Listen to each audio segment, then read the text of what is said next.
السلام علیکم ورحمۃ اللہ وبرکاتہ. سبحانك اللهم وبحمدك لا إله إلا أنت أستغفرك وأتوب إليك. أشهد أن لا إله إلا الله وأشهد أن محمدا عبده ورسوله. أما بعد فأعوذ بالله من الشيطان الرجيم. بسم الله الرحمن الرحيم.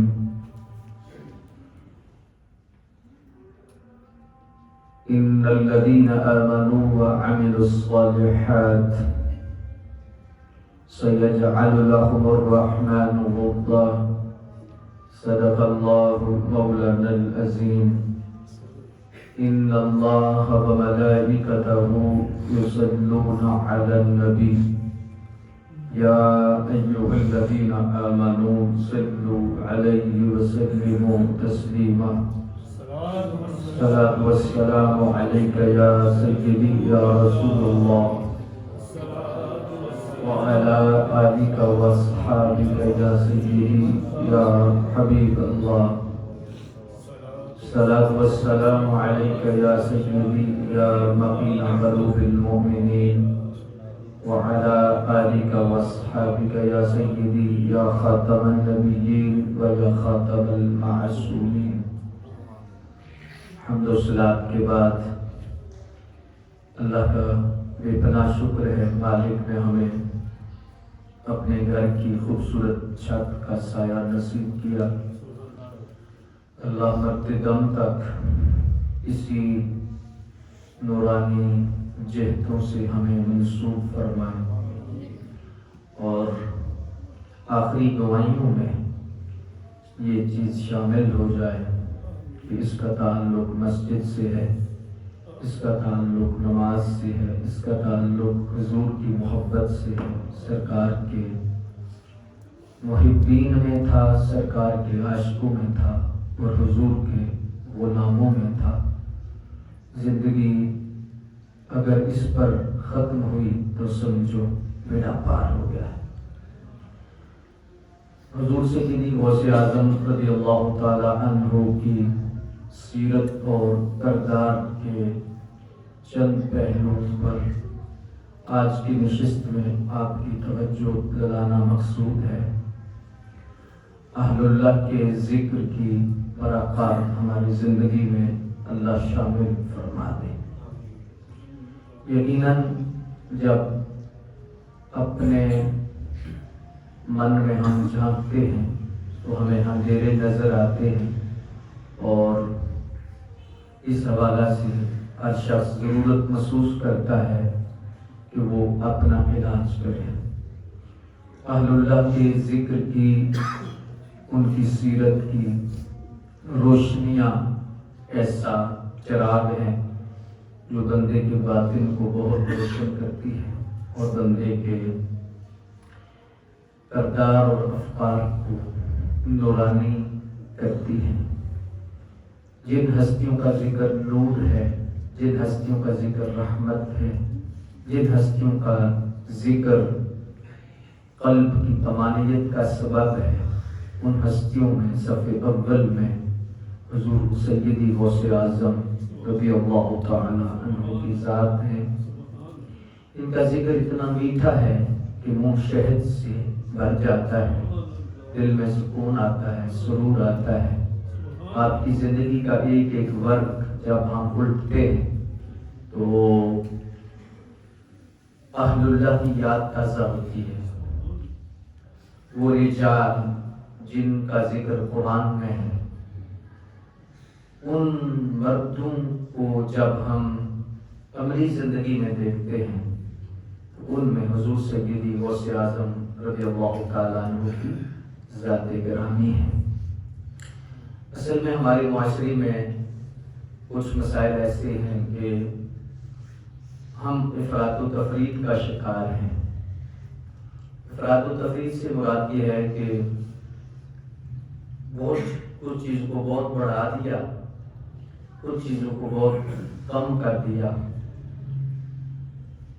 افراط و تفریط سے بچنے کے لیے درمیانی رستہ ہے صراط مستقیم، میانہ روی، کہ ہر چیز میں توازن رکھنا، اعتدال رکھنا، معتدل ہونا، نہ بندہ بہت کڑوا ہو جائے نہ بندہ بہت میٹھا ہو جائے، معتدل ہو۔ تو اس لحاظ سے بہت سارے ہماری زندگی کے ایسے رستے ہیں جن میں ہم نے افراط و تفریط سے کام لیا ہے۔ ان میں اولیاء کرام کا ذکر بھی ہے، جس میں ہم صرف ایک جہت کو لے کر چل رہے ہیں، ماشاء اللہ، اور ایک جہت کو ہم پس پردہ کر رہے ہیں، اس کو پس پشت رکھ رہے ہیں، اس کے پھر نقصانات ہیں۔ ان میں ہم جس جہت پر زور دے رہے ہیں وہ ولیوں کا ذکر ہے، ان کی کرامتیں ہیں، ان کی شانیں ہیں، ان کی عظمتیں ہیں۔ کوئی شک نہیں کہ اولیاء کی شانیں، عظمتیں، مقام اور مرتبہ بہت بلند ہے، یہ ایک جہت ہے۔ لیکن اس کی دوسری جہت ہے کہ ان کی سیرت، ان کا کردار، ان کے افعال، ان کے اقوال اور ان کی زندگی میں رنگ کیسے آیا، کیسے وہ ولی بنے، کیسے وہ غوث اعظم بنے، کیسے وہ امام بنے، کیسے وہ بڑے بندے بنے۔ اس صفحے کو ہم نے اس انداز میں چھپایا ہے کہ آج اس کا نقصان یہ ہے کہ لوگوں کے دلوں میں ولیوں کی محبت تو بہت زیادہ ہے، لیکن پہچان ختم ہو رہی ہے۔ اور جب پہچان ختم ہو رہی ہے تو اس کا نقصان کیا ہے کہ بندہ اللہ کے بندوں سے محبت تو کرتا ہے، لیکن ہر گہرے گہرے کے ہتھے میں چڑھ جاتا ہے، اور اس کا یہ نقصان ہے کہ اس بندے کی تباہی ہو جاتی ہے، اور پھر یہ سلسلہ بڑھتا جا رہا ہے، اور پھر کوئی فرق نہیں رہا۔ بہت سارے جو لوگ ہیں وہ پھر انگلیاں اٹھا رہے ہیں کہ اگر یہ ولی ہیں تو پچھلے بھی ایسے ہی ہوں گے، اگر یہ اللہ والے ہیں تو پھر غوث پاک بھی ایسے ہی ہوں گے، معاذ اللہ۔ اور اس انداز میں یہ مسائل ہمارے ہاں ہیں۔ اگر ہم نے ذکر کے ساتھ ان کی فکر کو بھی بیان کیا ہوتا، ان کے فضائل کے ساتھ ان کی سیرت کو بھی بیان کیا ہوتا، تو پھر ہمارے سننے والے کو یہ پتہ ہوتا کہ یار ولی کی شان تو بڑی ہے، لیکن ولی ہوتا کون ہے؟ ولی کی عظمت تو بڑی ہے، لیکن ولی کس ہستی کو کہتے ہیں؟ ہر لمبے بال رکھنے والا ولی ہو گیا، ہر چھاپے پہننے والا ولی ہو گیا، 2 4 10 مہینے غسل نہ کرو تو وہ پہنچ گیا ہے۔ ولیوں کی محبت کی وجہ سے ہم ان کے پاس تو چلے جاتے ہیں، لیکن ہمیں وہ اینک نہیں ملی کہ جس سے ہم پہچان کر سکیں کہ یہ ولی الرحمان ہے یا ولی الشیطان ہے۔ یہ المیہ ہے ہمارے معاشرے کا۔ تو آج ضرورت اس امر کی ہے کہ ہم دونوں جہتوں کو سامنے رکھیں۔ دیکھنا ہر طریقے سے ہم نے ایک سائڈ کو لیا ہے۔ مجدد الفسانی رحمۃ اللہ تعالی علیہ بہت بڑی ہستی ہیں برے صغیر کے اندر، آپ ان کے کردار کو پڑھیں، افکار کو پڑھیں۔ اللہ نے وہ ہستیاں جن سے دین زندہ کیا ہے، جن نے دین کے پرچم کو بلند کیا ہے، ان میں حضرت امام ربانی، مجدد الفسانی، شاہ احمد سرہندی، جنہوں نے جہانگیر کے آگے بھی ہے گردن نوشی کر دی تھی۔ ذرا خیر ہے کیا ہوا؟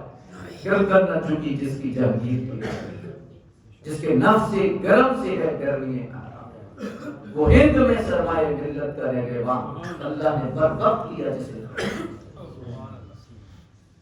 آپ فرماتے ہیں کہ ہر شخص کو علم ترجیحات پڑھنا چاہیے۔ ترجیحات کا علم ہر شخص کو ہونا چاہیے، اور باقاعدہ ہمیں اپنی تربیت میں ترجیحات کو پڑھ کر ہمیں سمجھنا چاہیے۔ ترجیحات سے مراد کیا ہے کہ کون سا کام ہمیں پہلے کرنا ہے، کون سا بعد میں کرنا ہے، کون سا ضروری ہے، کون سا تھوڑا ضروری ہے۔ یہ ہوتا ہے کہ ترجیح، آپ نے دن میں ایک شیڈیول بنانا ہے اور اس شیڈیول میں ہم نے پہلے کام کون سے کرنے اور بعد میں کون سے کرنے، ضروری کون سے ہیں، غیر ضروری کون سے ہیں، فرض کون سے ہیں، واجب کون سے ہیں، مستحب کون سے ہیں۔ ہماری زندگی کا کچھ اسکیجول ہے، اس میں ہمیں ہر لمحہ ضرورت ہے کہ یار ہم نے پہلے نماز پڑھنی ہے یا پہلے غسل کرنا ہے، پہلے وضو کرنا ہے یا پہلے سجدہ کرنا ہے۔ ترجیح کس چیز کی ہے؟ ہم نے پیر صاحب کے پاس جانا ہے یا ماں باپ کی خدمت کرنی ہے؟ ترجیح کس چیز؟ وہ بھی اعلیٰ کام ہے کہ کسی اللہ کے بندے کے پاس جانا، اللہ کے ولی کے پاس جانا اعلیٰ کام ہے، لیکن اس سے پہلے ہم پر یہ ضروری ہے کہ ہمارے گھر میں مرشد ماں باپ، ہم ان کو راضی رکھیں، ہم ان کے ساتھ حسن سلوک کریں، لیکن اعتدال نہیں نہ رہا، ہم نے گھر کے مرشد کو چھوڑا ہے اور ہم باہر چلے گئے۔ اس گفتگو سے کوئی یہ اخذ نہ کرے، اصل میں آج مسئلہ یہ ہے، پرابلم یہ ہے کہ جب گفتگو ہوتی ہے تو لوگ خود ہی مائنڈ کر لیتے ہیں، پتہ نہیں یہ ولیوں کے خلاف ہے، پتہ نہیں یہ کیا ہے، پتہ نہیں یہ کیا ہے، بات پوری سنتے نہیں۔ میں کہہ رہا ہوں کہ آپ ترجیح بنیادوں پر پہلے کس چیز کو رکھنا ہے، بعد میں کس چیز کو رکھنا ہے، ساری چیزوں کو مینج کریں نا۔ آپ پیر و مرشد کو بھی رکھیں، آپ اپنے بزرگوں کو بھی رکھیں، آپ استادوں کو بھی رکھیں، درجے، لیکن ضروری کون سے ہیں، پہلے جس کو ہم نے ٹائم دینا وہ کون سا ہے۔ آپ دیکھیں مجدد الثانی رحمۃ اللہ تعالی فرماتے ہیں کہ انسان کے لیے سب سے ترجیح ہے فرض، اس پہ فرض کیا ہے، پھر ہے واجب، پھر ہے مستحب، سنت ہو گیا۔ بندہ فرض کو چھوڑے اور مستحب شروع کر دے۔ آج یہ ہمارے معاشرے میں ظلم ہو رہا ہے کہ جو ہم پر فرض ہیں ہم ان پہ بھولے ہوئے ہیں اور جو نفل ہے ان پہ زور ہے۔ ترجیحات کا علم ہر شخص کو پڑھنے کی ضرورت ہے، اور آج کل کورس کروانے چاہیے علم ترجیح پر۔ ہر شخص کو پتہ ہونا چاہیے کہ ہمیں کن چیزوں کو ترجیح دینی ہے۔ مثال کیا ہے؟ گھر میں آگ لگ جائے، جب گھر میں آگ لگ جائے، مثال کے طور پر اس مسجد میں آگ لگ گئی تھی، خدا نخواستہ، اب ترجیح کس چیز کو ہم نے دینی ہے کہ انسانی جانوں کو بچانا ہے، نہ کہ پنکھے اتارنے۔ پنکھے بھی ضروری ہیں، سامان جتنا بچ جائے اتنا ضروری ہے، لیکن سب سے ضروری ہے انسان کا۔ یہ ہے ترجیح، ہمیں پتہ ہونا چاہیے۔ کوئی بھی ہم اپنی زندگی میں جب ہم کام کرتے ہیں تو ہم پہلے ہمارے اوپر جو فرض ہے، ضروری چیزیں وہ ہم نے کرنی، کہ ہمارے اوپر فرائض میں کیا چیز ہے، پھر واجبات میں کیا چیز ہے، ان کو ہم نے لینا ہے۔ اس کے بعد پھر آگے نفلی زندگی ہے۔ فرضی ہماری پوری نہیں ہوتی، نفلی پہ زور ہے۔ ناراض نہ ہو، ساری رات بندہ کھڑا رہے میلاد میں، فجر چھوڑ دے، عشاء پڑھی نہیں، فجر پڑھی نہیں، لیکن محفل بھی ہے۔ محفل تو مستحب ہے، محفل کیا ہے؟ نفل ہے نا، نفل۔ جب محفل نفل ہے تو فرض کو ہم نے چھوڑا ہے، تو علماء سے پوچھیں جس کا فرض قبول نہ ہو تو اللہ نفل قبول ہی نہیں کرتا، فرض پورے نہ کریں۔ آپ زور کے فرض نہیں پڑھتے، آپ 12 نفل پڑھ لیتے ہیں، ہے تو وہ بھی سجدہ، ہے تو وہ بھی عبادت، ہے تو وہ بھی اللہ کا ذکر، لیکن کیوں نفل قبول نہیں ہوئے؟ 12 پڑھے، 12 رکعتیں ہم نے پڑھی ہیں زور کی، لیکن نفل پڑھے، فرض نہیں پڑھے ہم نے، دیا تو سجدہ ہی ہے۔ مسئلہ یہ ہے کہ جو اللہ نے حکم دیے ہم اس کو نہیں مانا، ہم نے اپنی مرضی کی۔ اصل میں شریعت کہتی ہے طبیعت پہ نہیں چلنا، شریعت جو تجھ پہ ضروری چیزیں ہیں وہ کرو، جو ضروری امور ہیں وہ کرو۔ یہ آج ظلم ہو رہا ہے ہمارے معاشرے میں کہ جو ضروری چیزیں تھیں ان کو ہم نے ترجیح بنیادوں پر نہیں رکھا۔ محافلوں کا بہت فائدہ ہے، محافل نعت کا فائدہ ہے، دیگر چیزوں کا فائدہ ہے، لیکن دیکھنا ہے کہ ہم نے صرف اسی پہ زور دے دیا۔ قرآن کے درس کو ہم نے بلا دیا ہے. 6 گھنٹے محفل ہوئی ہے, 5 گھنٹے قانون کا چسکا لیا ہے. ہم نے قرآن کتنا سنا ہے, ہم نے درس کتنا لیا ہے, ہم نے دین کا علم کتنا سیکھا ہے. پکڑنا تھا چسکا لے گا پوری رات کو, جو کیا فائدہ ہم نے دین کا کیا. مولانا روم نے یہاں پر ایک بات لکھی ہے. مولانا روم فرماتے ہیں کہ ایک بادشاہ اپنے وزیر کو حکم دیتا ہے کہ کھانا لے کے آؤ. جب وہ باہر جاتا ہے تو کچھ لوگ بیٹھے ہوتے ہیں, وہ ان کی خدمت میں مصروف ہو جاتا ہے. حالانکہ وہ بادشاہ کے مہمان ہیں, بادشاہ کے زیر اثر ہیں, اور ان کی خدمت بھی ضروری ہے. اب کیا کرتا ہے, 4 گھنٹے گزرتے ہیں, وہ بیٹھ لیتا ہے. وہ شہید کدھر ہے؟ جی حضور. بندے دے پترا تیرا کھانا کھا کے لیا. حضور میں تو تھوڑی مہمانوں کی خدمت کر رہے ہیں. اب بادشاہ راضی ہو گئے. کام تو وہ بھی کام ٹھیک ہے, کام تو اس نے جائز کیا ہے, ناجائز نہیں کیا. لیکن اب ہوا کیا ہے, بادشاہ ناراض ہو گیا. اس نے کہا میں نے تجھے جو کہا ہے وہ کر. اللہ کا حکم تھا فجر کو سجدہ کرنا ہے, ظہر کو کرنا ہے, عصر کو کرنا ہے, مغرب کو کرنا ہے, عشاء کو کرنا ہے. یہ فرض ہے, پورا کر. ہم اور خدمات میں لگے ہوئے ہیں تو اللہ راضی ہو جائے گا؟ نہیں, پہلے فرض ہے, پھر واجب ہے. ولیوں کا ذکر بہت اچھی چیز ہے, بہت اچھی چیز ہے کہ بلا, لیکن اصل میں مسئلہ کیا ہے؟ اصل میں یہ ہے کہ ہم ان کی سیرت کردار کو بھی دیکھیں. اس چیز کو ہم نے بلایا ہے, زور دے دیا جی غوث پاک کی یہ کرامت ہے, غوث پاک کی یہ شان ہے, نعرہ غوثیہ لگ گیا, کیا بات ہے, اللہ اکبر. اس میں کوئی انکار نہیں, اس میں کوئی بھی دوسری رائے نہیں کہ ان کی شان کتنی ہے. لیکن یہ بھی تو دنیا کو بتاؤ نا کہ عبد القادر غوث اعظم کیسے بنے. انہوں نے رات کو کھڑے ہو کے قرآن کیسے پڑھا ہے, انہوں نے کس طرح مجاہدہ کیا ہے, علم کیسے حاصل کیا ہے, کس طرح وہ اللہ کے مقرب ولی بنے ہیں, انہوں نے ولیوں کی نشانیاں کیا بیان کی ہیں. انہوں نے جو سجادہ نشین آج کے جو پیر کلوا سکتا ہے, حضور غوث اعظم رضی اللہ تعالیٰ کی کتابیں پڑھو کہ انہوں نے شرائط کتنی لکھی ہیں. سجادہ نشین کے لیے 12 شرائط لکھی ہیں کہ سجادہ نشین میں یہ شرائطیں ہوگی تب مصلی پہ کھڑا ہوگا, بیٹھے گا, پیری مریدی کرے گا, ورنہ نہیں کر سکتا, حرام ہے اس پر. یہ چیز کو ہم بیان کرتے نہیں, یہ چیز کو ہم سننے کے لیے تیار نہیں, ان چیزوں پر تو ہمارا غور نہیں. لیکن یہ ہے کہ غوث اعظم کی شان بے مقام سے کس نے انکار کیا؟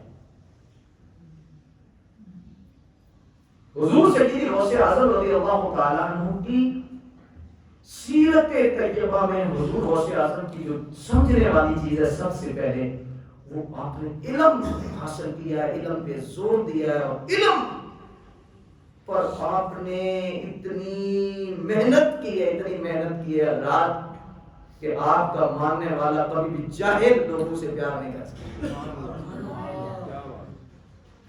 جو بے عمل لوگ ہیں, بے جاہل لوگ ہیں, اور اس طرح کے جو لوگ ہیں جو علم سے بیزار طبقہ ہے, جن کا یہ نظریہ ہے کہ ہم ادھر پڑھتے ہیں, ہمیں ادھر پڑھنے کی ضرورت نہیں, یہ تو کتابوں پڑھنا مولویوں کا کام ہے, یہ تو ولیوں کا کام ہی نہیں.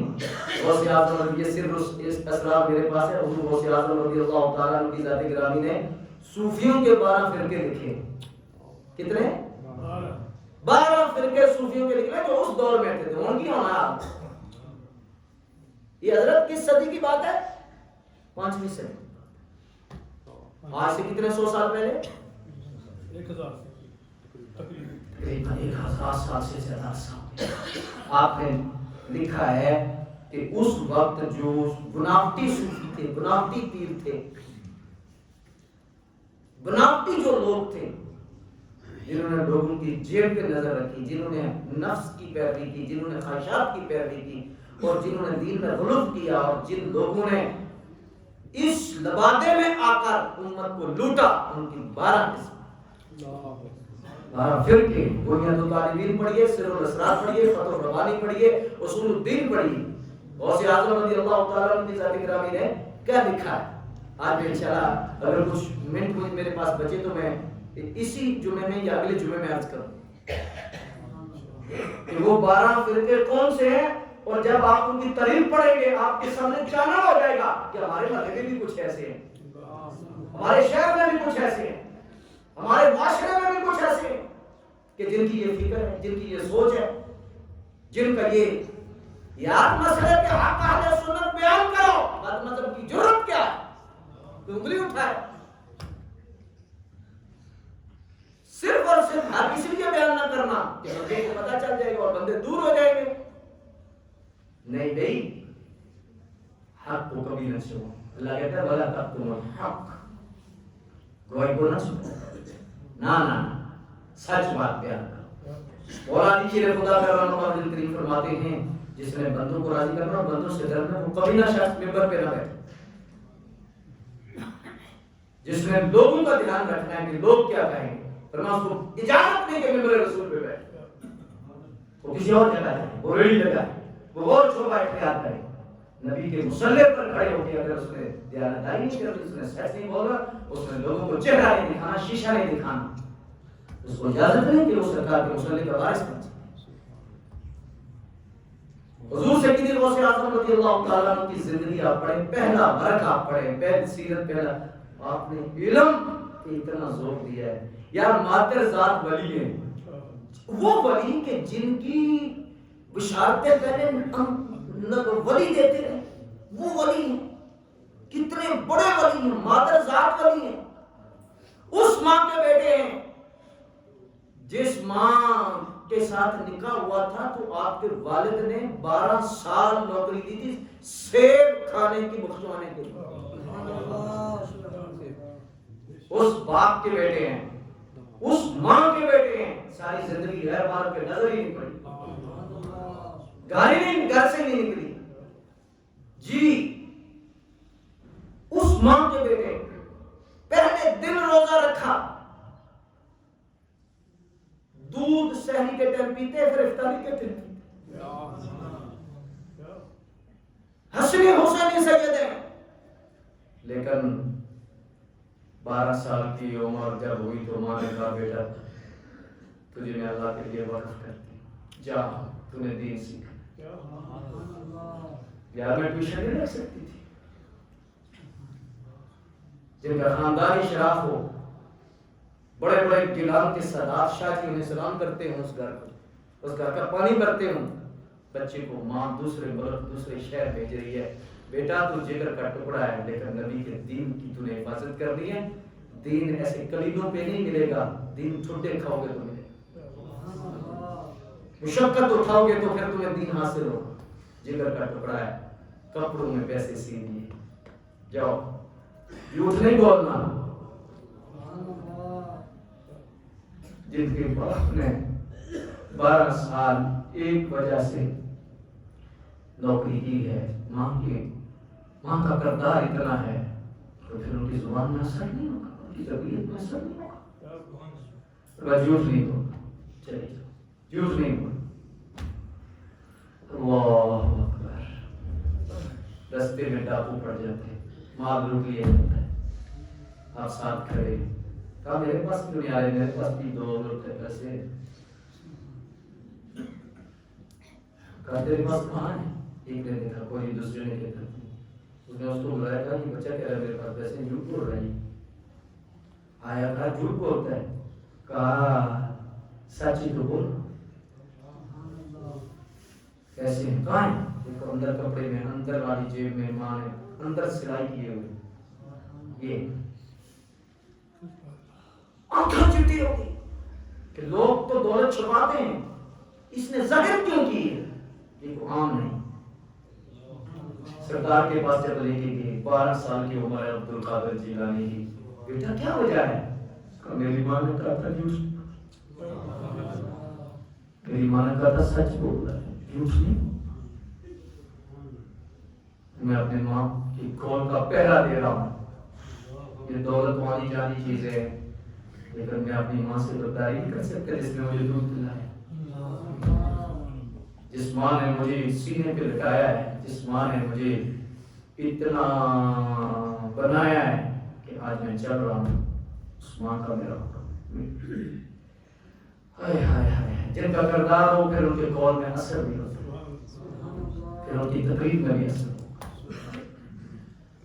رستے کھل گئے، ڈاکو نے کہا کہ یار ایک چھوٹا سا بچہ ہوگا اپنی ماں کے فرمان کا اتنا پاس رکھ رہا ہے، میں اپنے مالک سے غداری کر رہا ہوں، چلو توبہ کر۔ ڈاکو کے سردار نے 40 ڈاکو توبہ کر کے کہا بیٹا ہاتھ تو بہت چھوٹا ہے لیکن تو بہت بڑا ہے، ہاتھ آگے کرو، ہم بیعت کرتے ہیں، توبہ کرتے ہیں، ہم بھی اسی راستے پہ چلنا چاہتے ہیں۔ 12 سال کی عمر میں ان کا کردار، ان کا فعل ایسا تھا کہ ڈاکوں کی توبہ کا سبب بنا، لیکن وہ حصول علم کے لیے جا رہے تھے، سچ کے راستے پہ جا رہے تھے، حق کے لیے جا رہے تھے۔ ابھی 12 سال کا عبد القادر ہے، اس کی یہ شان ہے، تو جب غوث اعظم بنا ہوگا تو اس کا کیا ان کا کیا مقام اور کیا مرتبہ ہوگا، اور پھر ان کو اللہ تبارک و تعالیٰ نے کیا شانیں اور کیا عزتیں اور کیا مقام اور کیا مرتبے عطا فرمائے ہوں۔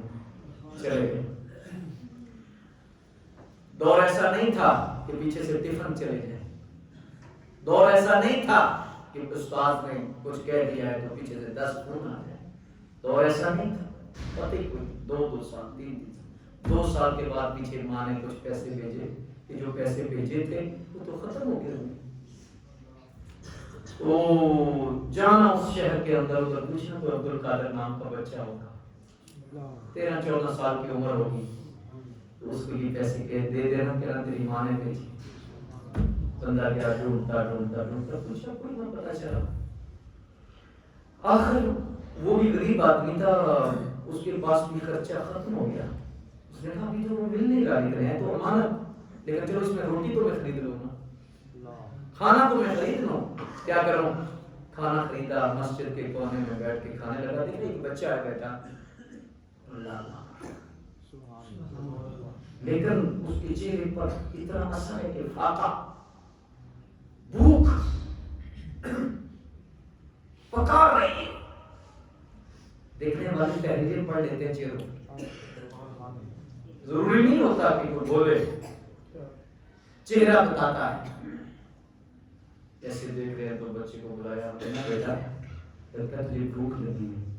کہا لگی تو ہے، خیر خدائی کتنی، کہا میرے ساتھ کھانا کھاؤ، کہا نہیں، اور کھا لیا، کھا جب پہلا لقمہ اٹھایا، پوچھا تمہارا نام کیا؟ کہا عبد القادر۔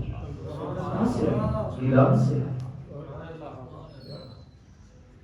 تجھے تو میں ڈھونڈ رہا تھا، نشانیاں پوچھی، کہا بیٹے اللہ کی قسم یہ روٹی تیرے پیسوں کی ہے، تیری ماں نے مجھے یہ امانت دی۔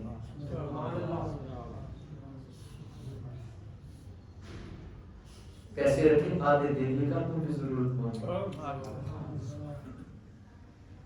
12 سال پڑھتے رہے۔ آج پیر کہتے ہیں علم کی ضرورت نہیں، علم سے بیزار لوگ سجادہ نشینوں میں کہ کہتے ہیں کہ ہمیں کوئی ضرورت نہیں، ہم پہلے ہی پڑے ہوئے ہیں۔ جن کی ماں کی یہ شان ہے، جن کے باپ کی یہ شان ہے، جن کے باپ کا یہ مقام اور مرتبہ ہے، پہلے دن ہی روزہ رکھا ہے، وہ تو ٹھٹے کھا رہے ہیں علم کے لیے، اور تو آج 10 قسم کے سوٹ پہن کے تو یاشی کر کے کہتا ہے کہ علم کی ضرورت ہے، علم مولویوں کا کام ہے۔ ایسے جاہل پیر ہے، بتایا کیوں نہیں جاتا؟ اس لیے عرسوں پر بھی ان مولانا کو بلایا جاتا ہے جو پیر صاحب کو غوث اعظم بنا دے، جو پیر صاحب کو ولی بنا دے، کہتے ہیں ولی بنے ولی، غوث بنے غوث، کیا بات ہے۔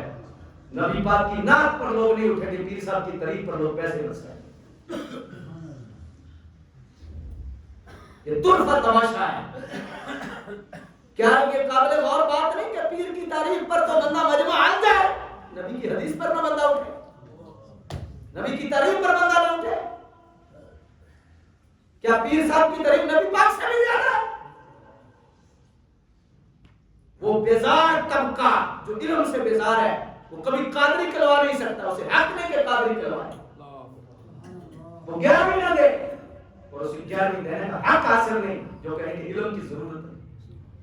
غوث اعظم کی زندگی کا ایک ایک ورق علم علم علم علم. یہ چیز اگر علم سے بیزار ہے تو کیسا قادری ہے, تو کیسا نقشبندی ہے, تو کیسا چشتی ہے, تو کیسا سہروردی ہے. برے صغیر میں 4 سلاسل 5 زیادہ مشہور ہیں. اویسیہ ہے, قادریہ ہے, چشتیہ ہے, سہروردیہ ہے. رب کعبہ کی قسم ہر سلسلے میں حضور غوث اعظم کا فیضان. خواجہ معین الدین چشتی اجمیری, ان کے بھی نگاہ پڑی تو سینہ روشن غوث اعظم نے کیا. شہاب الدین سہروردی 12 سال کی عمر میں آپ کے پاس علوم کی مہارت تھی, ایسے سینے پہ ہاتھ رکھا سب کچھ رہا. کہا تو نے ظاہر پڑھا ہے, اب تجھے باطن سکھا. شہاب الدین سہروردی بنا, اس سے سہروردی سلسلہ ہے.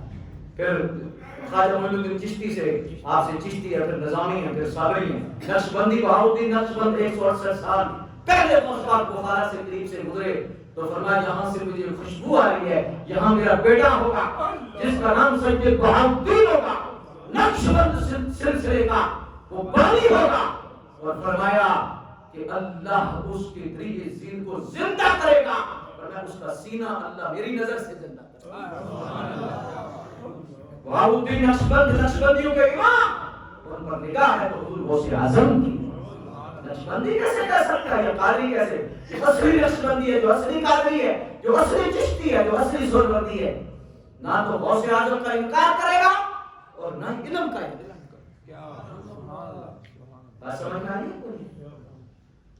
علم دوست لوگ ہیں قادری, باقی نفس پرست ہیں جو کہہ رہے ہیں کہ بس لوگوں کی آنکھوں میں دھول ڈالنے والے لوگ ہیں کہ جو کہتے ہیں علم کی تو ضرورت ہی نہیں, ہم تو پڑھے لکھے آئے ہوئے ہیں, یہ تو مولویوں کا کام ہے, یہ گٹے گھوڑے جو رگڑ رہے ہیں یہ تو مولویوں کا کام ہے, ہم تو وہ پڑھتے ہیں جو کوئی پڑھ نہیں سکتا. میں نے کہا ابو بکر صدیق کو تو وہ ملی نہیں, صحابہ کو تو وہ ملی نہیں, دادا صاحب کو تو وہ نماز ملی نہیں, غوث اعظم کو تو ملی نہیں, ان ولی کو تو ملی نہیں, تجھے مل گئی. اللہ اکبر جل شانہ. حضور غوث اعظم رضی اللہ تعالیٰ عنہ نے پھر علم حاصل کیا. علم کے بعد 25 سال مجاہدات کی. کتنے؟ 25 سال مجاہدے کی. پھر تب دیکھا فرمایا پھر ایک رات میں نے قرآن شریف پڑھا. 15 سال لگ گئے, ہر رات قرآن ختم کرتا. بندہ 11ویں دے اسے قرآن نہ آتا ہو, پیر 11ویں ہر مہینے دے, اسے نماز پڑھانے کا طریقہ پتہ نہ ہو, اسے وضو کے فرائض پتہ نہ ہو, شرم آنی چاہیے اسے قادری کے لوانے پر. آپ یہ نہ سمجھیں کہ علامہ صاحب سختی کر رہے ہیں, نہیں سختی نہیں, آپ کو سمجھا رہا ہوں کہ ہم پیروں والے تو ہیں لیکن لطیر کے فقیر نہیں, ہم ان پیروں والے ہیں جن کی زندگی غوث اعظم. اہل سنت و جماعت وہ خوبصورت لوگ ہیں جن کے جو کاملین اور بڑے بڑے رجال لوگ ان کی پشتوں پر کھڑے ہیں. بدنام کر دیا اہل سنت کو, بدنام کر دیا لوگوں کو. یار دوسرا بندہ انگلی اٹھا رہا ہے, ایسے سنی ہوتے, ایسے سنی ہوتے. اس میں سب سے بڑا کردار ان ڈبہ پیروں کا ہے, ان جاہل صوفیوں کا ہے. یہ میں نہیں کہہ رہا, یہ غوث اعظم سر الاسرار میں کہہ رہے ہیں, اور اگلے جمعہ المبارک کو انشاءاللہ یہ حضور غوث پاک کی تعلیمات سے خاص لنگر دیں. بڑی بیان شریف پر بھی ہم نے لنگر شریف دیا ہے. ہمیں کچھ ساتھی کو آ سکے, کچھ آ ہی نہیں سکے جی, چلو پھر کبھی آ جائیں گے, یاد بھی نہیں رہتا ہمیں جی. اللہ اکبر. اس لحاظ سے مقتدر صاحب حضرات, پھر حضور غوث اعظم نے پھر 15 سال, پھر نفس نے کہا عبد القادر جیلانی, نفس نے کیا کہا عبد القادر جیلانی یا تجھ سے رب راضی ہو گیا, اب تجھے اللہ اللہ کرنے کی ضرورت نہیں, اب تجھے نماز پڑھنے کی ضرورت نہیں, بادل آسمان سے کہا میں تیرا رب ہوں, تجھ سے راضی ہوں, اب سجدہ چھوڑ دے. جھٹکے لا حول ولا قوت الا باللہ. تو مجھے شیطان لگتا ہے, یہ رب کی تو آواز نہیں, وہ نماز جو ابو بکر پہ معاف نہیں ہوئی، عمر پہ معاف نہیں ہوئی، صحابہ پہ معاف نہیں ہوئی، یا پہ معاف، میرے بڑوں پہ معاف نہیں ہوئی، مجھ پہ معاف ہوئی ہے۔ عبد القادر کو دھوکہ نہ دے، وہ شیطان ہے۔ کا 70,000 ولیوں کو میں نے اس جملے سے بچایا ہے، تیرے علم نے تجھے بچا لیا ہے۔ اور فرمایا کبھی بھی تو بات کر رہا ہے، میرے علم نے نہیں بچایا، عبد القادر کو اللہ کے فضل نے، فضل ربی نے بچایا۔ علم نہیں کسی کو بچاتے، کیا بچاتا؟ اللہ نے بچایا۔